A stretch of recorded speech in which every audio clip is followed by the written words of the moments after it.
dreams to life beneath the hood where the magic's crystal bright, restoring the forgotten, engine humming with pride, turning rust to wonder. Hey everyone, welcome back to Jameson's Repair Shop. Well, still at the old 65 Thunderbird convertible, but hey, it's getting less rust all the time. Every time I do something, there's less rust. So we did the forward part of the apron up here. This is all the apron, every bit of this is apron. But what I want to tackle now is the member assembly, and that's what that's called according to the Ford manual, the Ford shop manual. This piece right here, you might not be able to see it, but I'll bring you in. And that's the member assembly between the apron and the cowl. So this one here is in really good shape in this area. The whole thing, right to about there. So we can just kind of mark it, like for the most part, it's all pretty darn good right up until about there. It's starting to get a little thin right here. So I'm just going to give myself a couple of little lines there. I don't know how much I'm going to have to take out of this. But I'm definitely going to have to go all the way up to into the apron up by the shock tower for sure. That's pretty clear to see. So that's what we'll be doing in this video. Be working on this section right here. And Brian in Ontario is doing the exact same job right now. Him and I have been talking back and forth on emails. And he's been asking a few questions, but he's also been providing me with some pretty good information. And like I say, he right now, on his Thunderbird, he's working on this piece right here. I'm thinking it's a 64, but I just forget. Sorry about that, Brian. I'll go look. But anyway, whichever year it is, it's 64, 65, 66, they'll have the same thing. One thing Brian pointed out that is different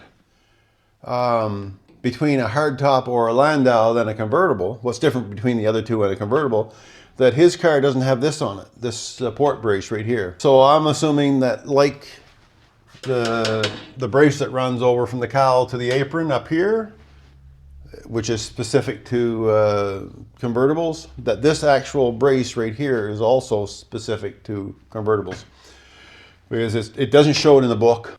I also have been working on, in the meantime, back and forth on the trunk area on this driver's side. You know, the part where I built the wheelhouse extension, and I built the quarter panel lower part, and that filler piece between the, I'll call it trunk, it's the luggage compartment, and the wheelhouse extension. So I've been working back and forth. I'll show you a little bit here and there what I've been doing with it.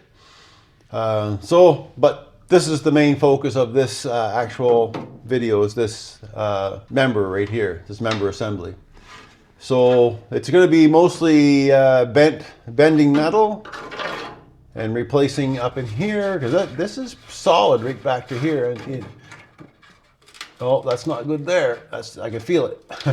But right here, it's good and solid. So I'm going to have to take some of this apart, see what's in there, and go from there. But first, since I do have a nice pattern already laid out here, I think what I'm going to do, I'm going to try to bend a section like this for this outer piece before I cut it out. So I'm going to do that first, get a rough piece built. It's fairly straightforward. It's a piece of metal with 1, 2, 3 bends and tapers off to nothing up here.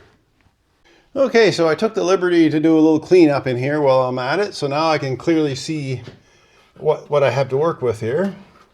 I didn't get up in here cleaned, but I'm going to be replacing that section anyway. I'll clean what's behind that once I get this piece out. So I'm going to start with this piece of tape. And right here, you can see it or not, that is the point where that starts to dip down from a flat. And it starts to angle right there. So I've marked that on there. So I know that that's where it, goes to nothing. So now I'm going to measure all that, and I'm going to have extra, probably a little bit extra, but that's okay. And I have a reason for having a little extra. I'll show you when the time comes. I've got it measured, so it's 22 inches. You see that? all the way, that whole bend right out to the very end is 22 inches from that line that I put on there. The actual, that's the flange part of it. The bend itself is 21 inches from the line. So I know where it needs to go to 0, 21 inches from this line. The whole thing is 22. Down here is 22 and a half. So right out to this tip is 22 and a half. So this whole piece needs to be 22 and a half. Yeah, there'll be a little cutout of it. We'll do that later. That little notch will be cut out. But that whole flange from there out to the very end of the metal, 22 and a half. All right, we got that figured. Let's get that piece of metal off that old roof and go for it. Well, I got a piece marked up. I just took my tape, laid it right on there. It's 23 inches from here to where this ends, so it's going to be enough. I'll just cut it off square there. Actually, I could get rid of that. Yeah, I'll just cut it off square. So I'll have 23 inches, a little bit longer, and I have a little bit wider than what I asked for, so I'm gonna have a little extra. I'm bad for scrimping. I have to say, I've been caught a couple of times on just cutting it right narrow, so I've been trying to do better. So whenever you scrimp on your metal, you end up paying the price. Well, there's the first bend. So that one there is the flange, then I have a bottom of this member right here. So this next bend will be parallel to that because it goes all the way out flat. So it has to maintain that same width all the way along. And then the upper one will be on the angle. And I'm not sure if I'm doing this the right way, but that's how I'm doing it. So now I'll bend this up and I'm gonna have to mark it on that side. So I think I'll put a little tick mark over there. Hopefully I can make it work. Well, there's a piece made. I bent that first, I bent this second, and then I bent that third, but it becomes a problem on my brake down here. There's not enough room, so I had to flatten it out, which as you can see, it needs to be flattened out anyhow. It distorts the metal a little bit, but it's a little bit of hammering over my anvil here. And it does fit up in here really nicely. So that's gonna fit because that's the same size I needed. The only thing is when I bring it forward, all this old rusted spot pushes it out. So I'm pretty happy with the shape that I have there now. And I can work with that. Now I can start cutting out that old metal, get rid of all this stuff because I have lots to replace it with. I'll have to put this line in right here, and then I have to cut this little corner out to match that. And I think it'll be good. And then I'll have to address what's beneath all this stuff up in the apron, because I know it's already got some rust in it. So some of this will probably have to be rebuilt up there. Yeah, that's looking pretty good. A little tweaking here and there, she'll fit in there nicely. So all right, let's get that old rusty part out. Well, before I take that old rusty stuff out, I thought I'd give this new part a little coat of red oxide on the inside. I like to do any place that's going to be hidden where I can't get at it later. I like to do the red oxide primer and generally paint too. I think I'll paint that after. But right now it's just drying. You can see it's still a little bit wet there. Anyway, back over to the other side and we'll get the rusty spot out of that shock tower area. All right, so over here by the shock tower, driver's side shock tower, really all there is to talk about is just me going ahead and getting rid of everything right up to about here for now. I think I'll leave part of this flange on. I'll just snip it back and leave it down like that. All right, let me get that done and I'll get back to you. There she is, I got it out. I brought it back right to here. I think that's a good solid spot right there. Just down, I may come back a tiny bit more to be opposite that flange where that lip goes. But right in here is where this forward piece starts in the back, because this was a two-piece back here. Actually, this was a three-piece unit. One piece was here, one piece went back that way, and this one went over top. So I'll bring it back to here. This is a double layer right here. I'm gonna clean off this piece out here. This is the inside part and outside, and this is the piece that went forward. Anyway, I got it all cleaned up. It needs some work in this apron area still. You can see a hole there and some work that I didn't finish up in there. And then I have to do something with this rail that's on there, on that apron piece. And that's it. I gave a wire wheeling and then I hit it with some phosphoric acid. Mainly I wanted to get this area done because I want to prime all this and paint it before I put the new pieces in. Anyway, so I'm going to let that sit overnight and we'll go at it again tomorrow. So I did some seam sealer pulling out. I used my air saw with the blade on it, and it went very well. I had to change out air saws. The Harbor Freight one died on me. It's been getting pretty weak, and I used my Sioux Tools one. It works pretty well. So I got that done, and this has all been in here. I know it might be hard to see, but all in here has been sanded, rush treated, washed for grease and all that stuff. It looks rough because I put the phosphoric acid on it, and it's converting the rust as we speak. And now I'm up here fixing up this area. This has been patched here. Had to put a piece in here, put the piece in here, had to put a piece in here. And then I came to this fender rail. I'm going to call it a fender rail. And I had spot welded to there, and it didn't seem right when I did it. It's just too thin. So I'm just going to replace that whole fender top rail all the way along. And that's the piece right there. I'll have to put this little drop down in, but that's no problem. And that's where I'm at with it. Still haven't ground in here yet. That needs to be done, but she's coming along. So I like to get this in red oxide pretty quick here, this whole section. Well, it's time to make this inner piece here. And you've seen this piece already. This just goes like so, up over top. And I've got it all primed and everything, and I got holes for plug welding in it, so we'll set that aside.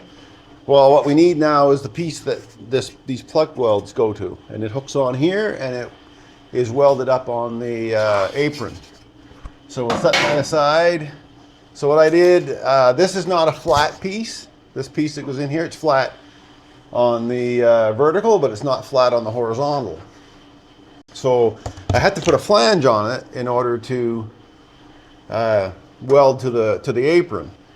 So what I've done, I just took this piece of cardboard, and I have my scribe here, and I just went along like so. Now you can use pretty much anything for a scribe. It doesn't have to be fancy. This is one that we made on the 3D printer, and that's it. So I drew that out, and it goes back right to where it needs to go. That's the length of it, right to here. So I'm going to actually mark that so I don't lose track of it. So right here is where, that's the end, this end, and the other end just ends where it goes because it goes down to zero, almost zero. All right, so I'll cut that out, and I'll get a piece of steel, and we're probably going to have to, because there's a fair bit of arc in that, I'll probably do this on the bead roller, just do with a tipping die. I think that's probably a better way of doing it. I've never used these dies. These were basically, they're brand new. I do have to say something about about cutting your metal again, and I don't know why I don't follow the same rule, but I'm almost too short. I cut this 3 inches and I needed 2 3/4. Why, I don't know. And I had a lovely piece of metal to work with, but I think I can squeeze it in there. I think we have enough. It was more than that. There was enough room in there. I think you can see it. So this needed to be 2 3/4. So yeah, we're good. And then there's going to be about, I don't know, just a little over ½ inch. So I cut it a little over 3 inches. Anyway, again, me scrimping, trying to save almost cost me a wasted piece of steel. Well, it wouldn't be wasted, but it's not what I wanted. So again, I've never used this tipping die style. What it is, it's a little slot that does a 90-degree, and the upper die holds it in. So let's just run it in a bit and see what happens. You and I will experiment together.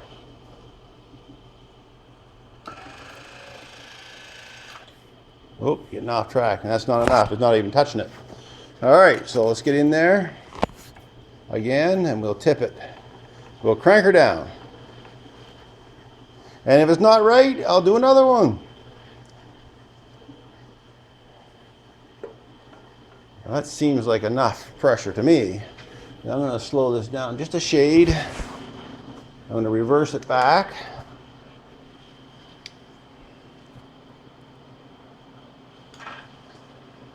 All right, forward for now.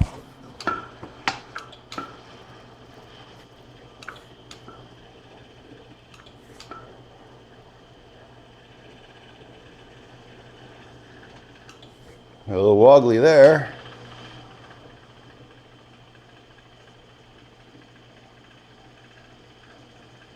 As long as I have enough to weld to, I'm good. Now this will deform the metal because I'm trying to tip it right over. There, we got a little something on it. See how wobbly it is now? What is that even doing? That's not what I'm after there. It's supposed to roll this. All right, let's see what happens. Do it again. All right. You have to push up on it. There we go. I need to, oh, it's cutting it. Wow. Back off a little bit. All right.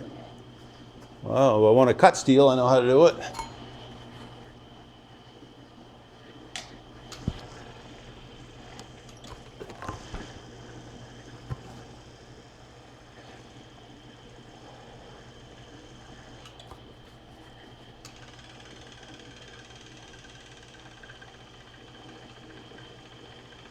I don't like that die already.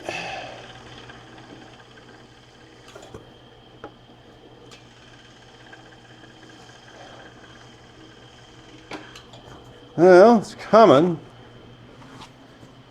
I think I had it far too tight, that's all.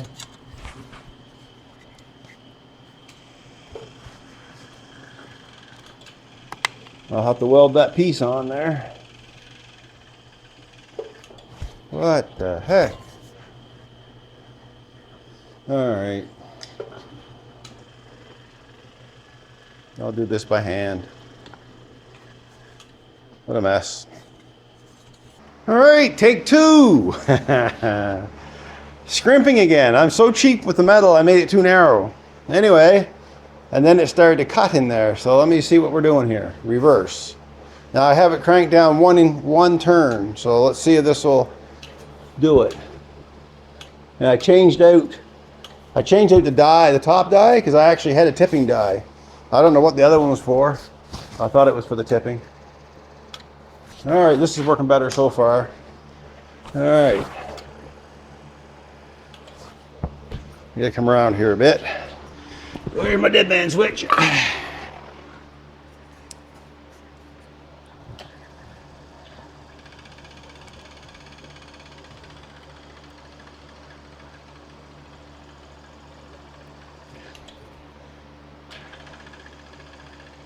I made the flange slightly larger as well.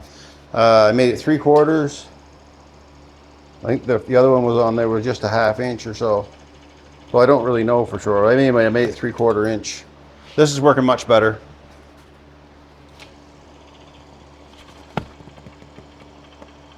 I'll keep on track here. There we go. That's coming. Let's run her through again. Yeah, that first die was terrible.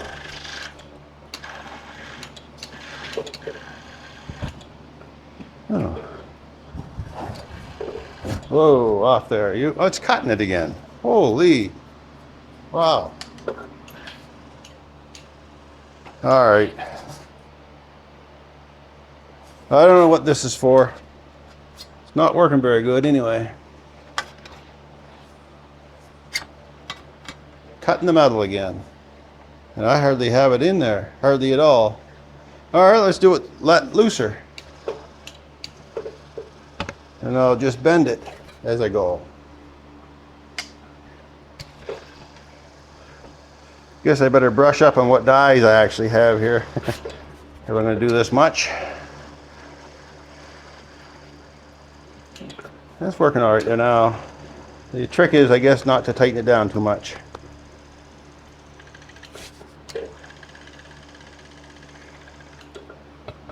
She's coming.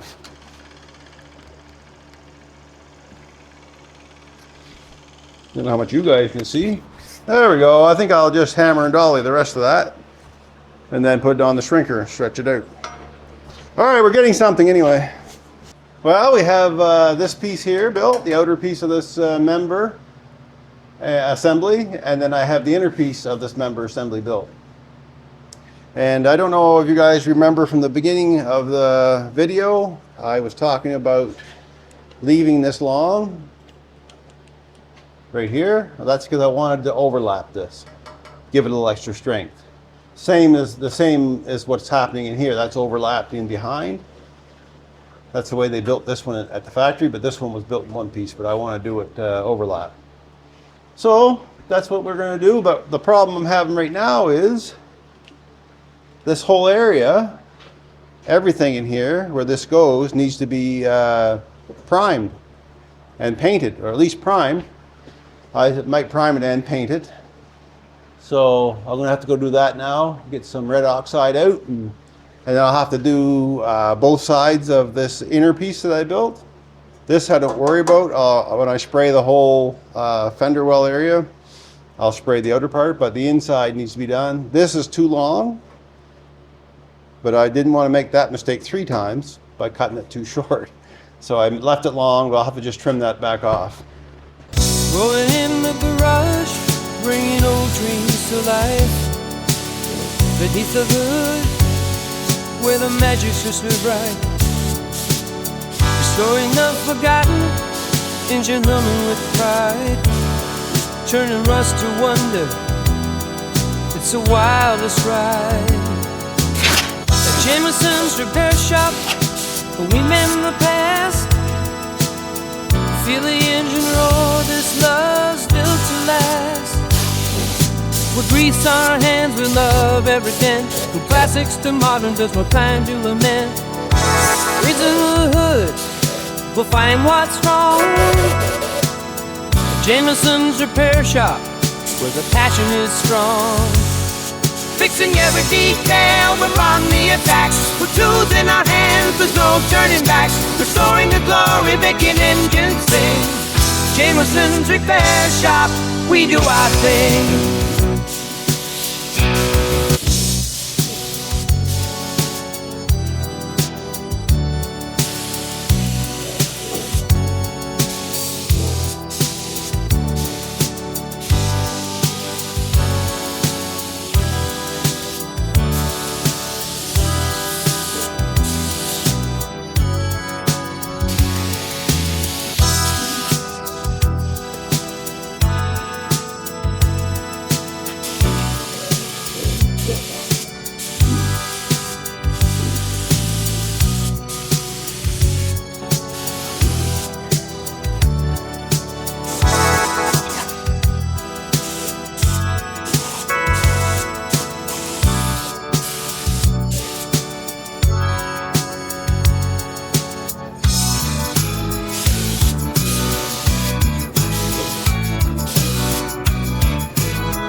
All right, there we go, one coat.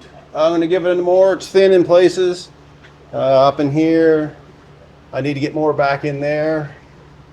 And yeah, some down in there. So I'm gonna let this flash off a tiny bit. and I'll give it another coat. While you guys weren't looking, I gave those parts a spray. So I think now I'm going to get back on this. I see some thinner spots now that I'm using a light, which I should have been doing right from the start. But I see some spots I need to hit, so let's get at her. Well, that turned out pretty good. I like it. It looks better than it did, that's for sure. All right, so now we have to get in and get this member put in, this inner part of the member. This is a member assembly. And I got it clamped up in there, and I'm gonna get some more plug weld holes put in it. The plug weld holes are already on the top. I just need to get some on this overlap. All right, so that's the goal, is to get the member put in.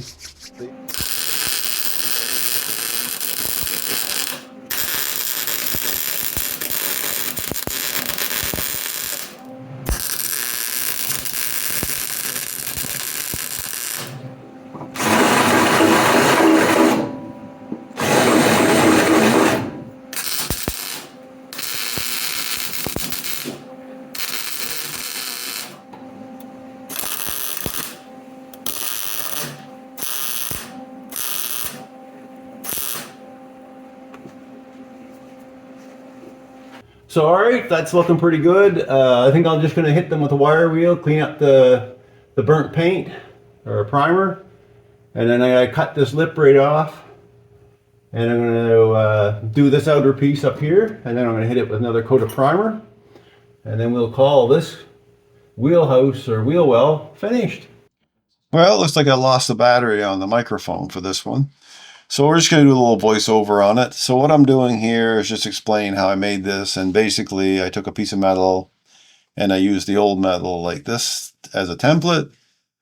And I pounded it out and laid it flat on it and just traced it out. Took it to the brake, bent it.